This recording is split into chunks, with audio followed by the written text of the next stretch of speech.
Hi, Tony Winston here for a classical piano workshop. I put up 2 videos recently about the first page of Spiritoso and the second page of Spiritoso. That's the Clementi sonatina that goes like this.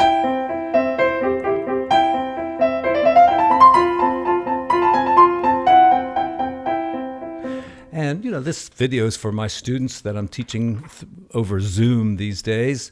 And between Zoom and videos, I think we get the job done. Now, I've just covered the right hand on those first 2 pages, so here is the final video about the right hand on the last 2 pages. All right, so we're going to start on G.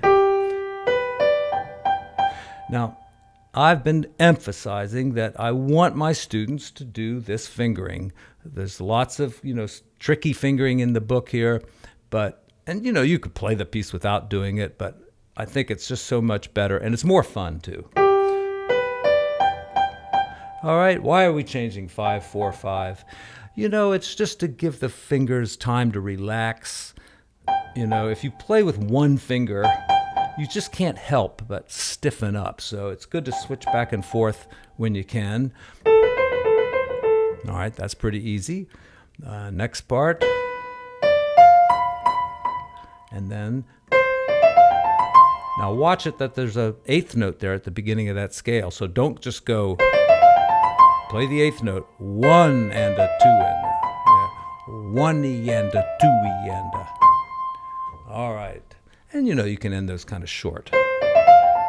Okay, here comes 2 measures of the trickiest fingering you're ever going to see. 5-4-2-3-1-2. It helps to say it out loud a few times too. 5-4-2-3-1-2. And I've done this so many times, I don't even need to look at the book. I know what it is. 4-3-1-4-2-3. You might wonder why that fingering is, but look, if you go 5-4, where's your 2? It's right there where the next note is. 2-3, where's your 1? It's right there where the next note is. 1-2, and then back to 1. Same thing here, 5-3. By switching to 4 there, you get to the 2 here easily. So let's go over these 2 measures about 5 times, all right?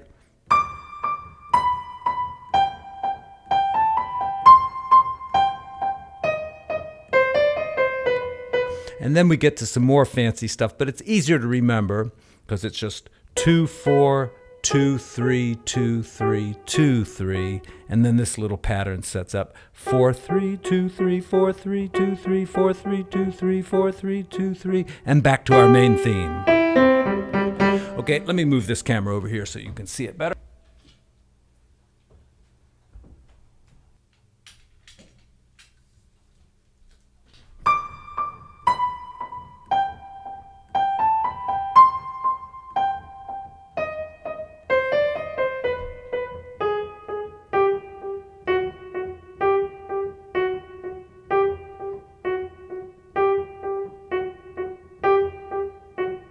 And I think you can see from this angle how relaxed I am as I change through those different fingers.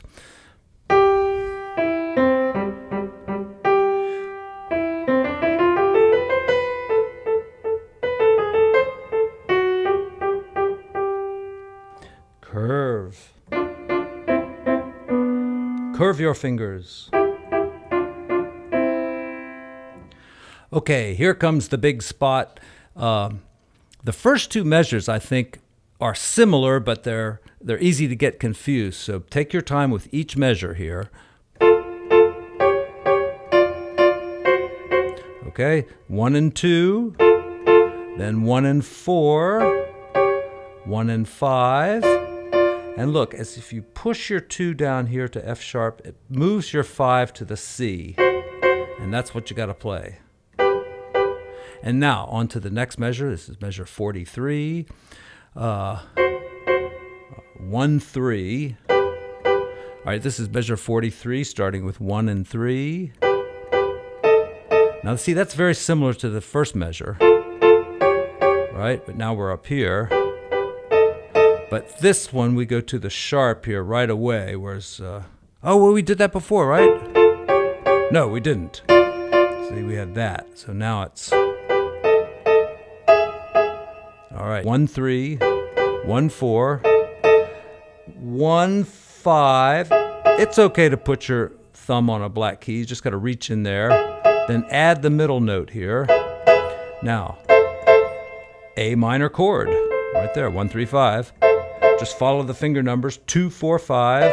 Right, stay in the same spot. See. Then 5 and 3 here. It doesn't say, but that's what it is. Then switch to 4 and 2. Now that's kind of odd. You're kind of going up but using lower fingers. Then 1 3. And then this last part is legato. Is it possible to get to 4 2 from here and be legato?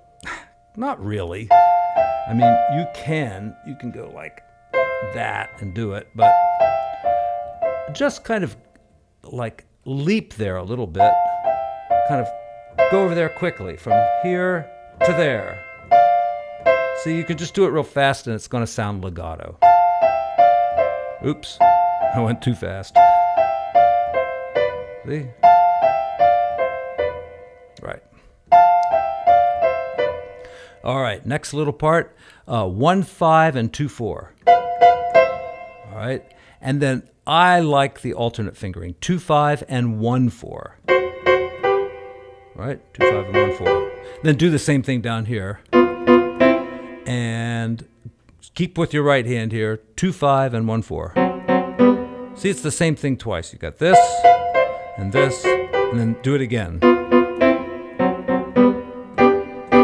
G major chord there at the end. Okay, now the last page is a lot like the second page, but we're in the key of C.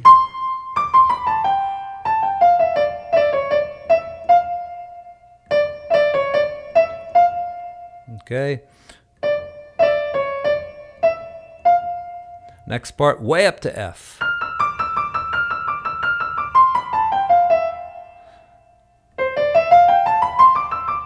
Now be careful on the second page. You know, the last time we did this, we went like all the way up to like the 5th of the scale. It does not do that here. So when you're performing this piece, you need to stay aware of that, because if you don't think about it, there's a chance that you'll do the wrong thing, and then you've kind of gone off the deep end. So turn it around both times. Like that. And the second time, you've got another one of these crazy fingerings. And you know, once again, you just memorize the fingering. It's not too hard here because it's 1 4 1 3. It kind of alternates. So 1 4 1 3 1 4. Then that thing, and then 1 3 1 4. See, so we had 1 4 1 3 1 4, and then down here 1 3 and 1 4. All right, but your fingers can remember it too, you know, if you just do it 10 times.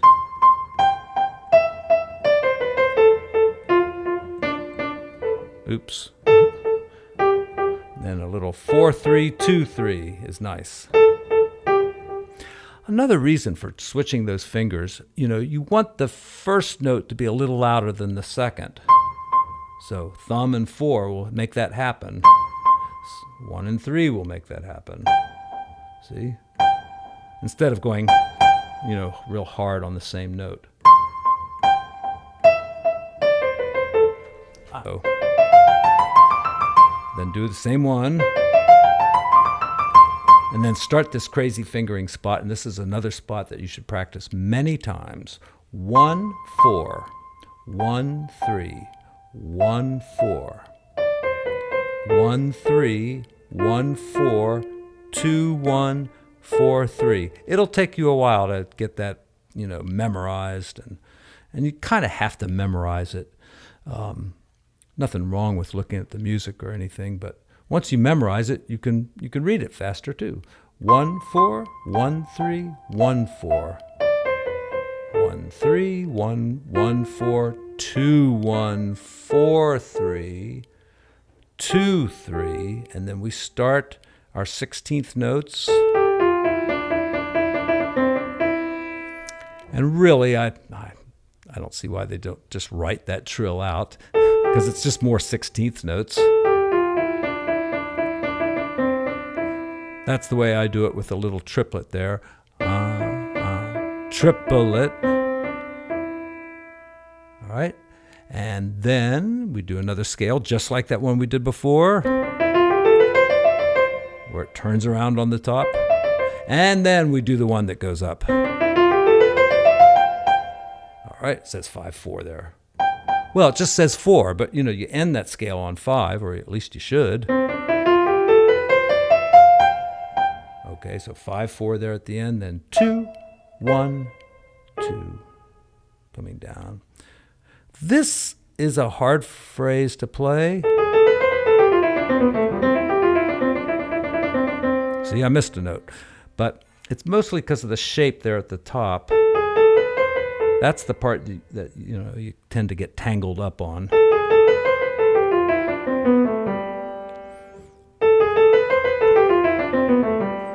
Now, usually when you're trying to memorize something, it's helpful to memorize the fingering. And what I would memorize here is the fact that you cross over with 3 twice in a row, unlike when you're practicing scales. Then, you know, it's usually alternating. But so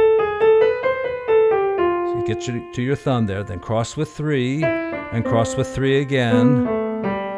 And then we start our last little thing here.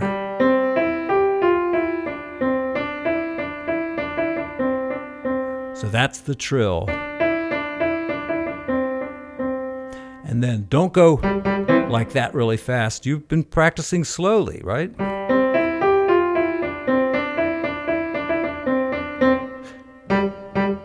That would be the right tempo.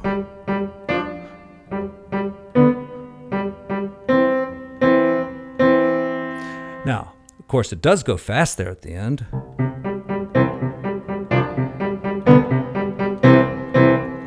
But that's when you get everything else fast. That's when you can do this. Oh, wrong fingering.